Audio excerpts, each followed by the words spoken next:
Taktik perang Rusia di Ukraina, di mana Rusia bergerak mengepung dari 3/4 wilayah Ukraina, sangat menarik untuk dibahas kali ini. Kalau teorinya, Putin mengatakan 4 hari Kiev harus jatuh dan menggantikan pemerintahan Zelensky dengan pejabat pro-Rusia. Ternyata, gallant people of Ukraine belum bisa ditaklukkan dalam seminggu invasi terlewati. Kembali ke taktik perang Rusia yang memagari agar asing tidak bisa bantu Ukraina. Bahkan 1 bulan sebelum serangan Rusia, Bosman dengan rinci menjelaskan bahwa di awalnya Rusia memastikan Eropa Barat dan NATO tidak akan bisa menjalankan counter strike dari darat ke Ukraina. Mereka NATO harus lewat Belarus termudah menyerang Rusia di Ukraina, yang dunia tahu bahwa sudah dipastikan Belarus adalah milik Rusia. Maka Belarus dibuat konflik dengan Polandia. Pasukan bayangan Rusia masuk lama ke Belarus menyiapkan sarana konflik di sana, yang akhirnya ribuan orang diusir dalam tanda petik dari Belarus ke Polandia, sehingga terjadi krisis di perbatasan Belarus dan Polandia.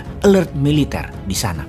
Lalu pasukan darat Rusia masuk ke Belarus, mengepung sisi utara Kiev yang dari perbatasan Belarus ke Kiev hanya berjarak 150 km. Dari sisi timur Ukraina, wilayah Donbas, ada sekitar 400 km menuju Kiev. Pasukan darat terbesar Rusia disiapkan beserta pasukan udara Rusia. Pasukan laut dan darat dari sisi selatan Ukraina lewat Crimea. Kode pertama, gerakan separatis pro-Rusia menghajar Donbas. Kiev diam saja. Lalu esokan harinya pasukan Rusia dari 3 penjuru gaspol menyerang dengan satu tujuan, menaklukkan gedung pusat pemerintahan dan menggulingkan Zelensky, presiden Ukraina saat ini. Pasukan darat, ground force, dilindungi pasukan udara, drone, dan artillery roket. Strategi militer Rusia sebenarnya strategi klasik, sudah bisa dibaca, tidak ada unsur surprise.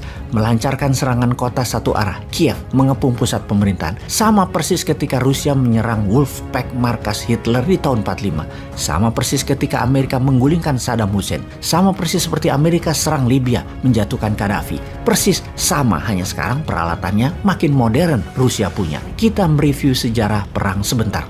Perang darat atau battleground adalah ciri perang klasik. Sejak zaman awal Macedonia kira-kira mungkin 1000 tahun sebelum Masehi hingga Perang Dunia Kedua di tahun 1945. Sejak Perang Dunia Kedua hingga sekarang ada wilayah perang tambahan yang wajib dikuasai, yaitu battle space, wilayah udara atau perang udara. Maka jet fighter, cargo plane, helikopter attacker, drone, rudal balistik, radar, satelit, cyber attack, dan banyak lagi adalah pelindung udara dan serangan udara. Oh ya, sebagai catatan, Rusia sudah melancarkan cyber attack ke Amerika. Dalam 2 bulan ini lebih dari 1 juta serangan dia lakukan. Oke, kita bahas pembahasan berikutnya tentang cyber attack Rusia ke Amerika sebelum Rusia serang Ukraina.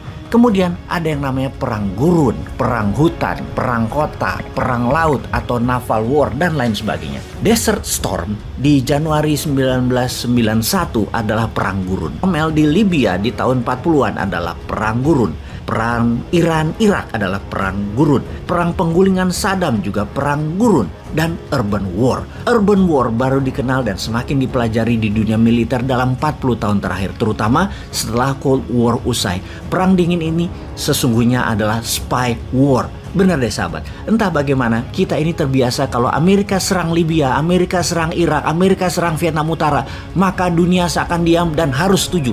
Namun memandang lain ketika Rusia yang saat ini sebagai pelakunya. Itulah permainan media, itulah media warfare. Sama seperti Tiongkok yang invasi pakai ekonomi, kesannya berbisnis padahal hostile takeover. Namun peran media dan peran politikus lokal yang terbeli oleh Tiongkok penting bagi Tiongkok, sehingga langkah mereka terlihat membantu sebuah negara walaupun negara yang dibantu ternyata punya hutang banyak ke Tiongkok. Wes, stop bicara utang. Kita fokus ke perang kota. Kiev dan pasukan Ukraina saat ini melakukan perang kota dengan menempatkan banyak sharpshooter atau penembak sniper di banyak lokasi. Dan perang urban war, sniper sungguh mengambil peran sangat penting. Karena itu Rusia sebagai counter insurgency menyerang dengan roket ke gedung-gedung atau lokasi-lokasi yang diduga tempat sharpshooter bersembunyi. Sniper inilah yang membuat Kiev sejauh ini bertahan. Perang gerilya urban war ini perang yang sulit dilakukan terutama oleh pihak penyerang karena tidak terlalu tahu medan. Pihak Rusia dan Ukraina main petak umpet di antara penduduk-penduduk yang jadi korban. Kekesalan Putin dalam beberapa hari ini memuncak. Karena itu dia mengancam akan pakai nuklir dan mungkin akan dicoba kecil kalau berkepanjangan jika dalam seminggu ini ditambah seminggu lagi Kiev masih belum takluk juga. Yang jelas saat ini neraka di Kiev.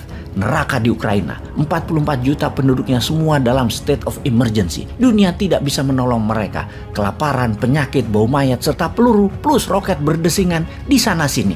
Sungguh, pedihnya perang saat ini terjadi di Ukraina, namun dunia tidak bisa apa-apa.